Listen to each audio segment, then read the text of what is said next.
Award-winning actress na si Catherine Bernardo may mainit na sorpresa sa shoot ng isang magazine. At P-pop group na SB19. Totoo nga bang nagpalit na ng pangalan? Alamin yan sa balitang A to Z Showbiz ni Lane Garcia. Fierce, sexy, and classy. Yan ang pasabog ng box office queen na si Catherine Bernardo para sa kanyang ika-20 years sa showbiz.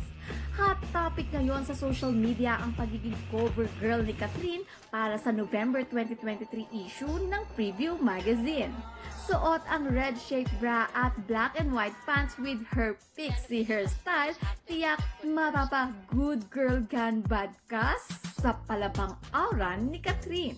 Kapakailan nga lang ay pinainit rin ni Catherine ang social media matapos mag-post ng kanyang sexy bikini habang nakatayo sa waterfalls. Magtutuloy-tuloy na kaya ang pagpapasexy ng aktres sa kanyang mga new projects after ng successful movie nila ni Dolly De Leon na A Very Good Girl?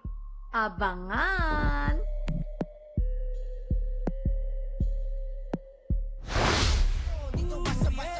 Samantala, bigong makamit ng grupong SB19 ang Grammys 2024 nomination bilang Best Pop Group Performance.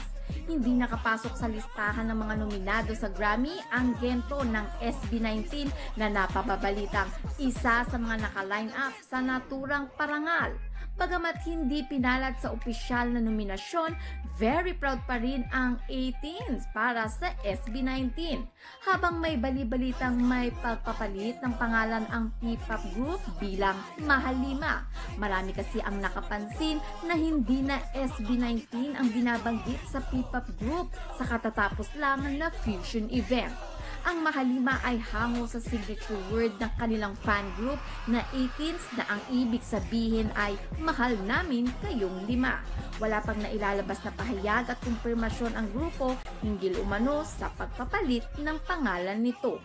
Para sa balitang A to Z Showbiz, Lane Garcia.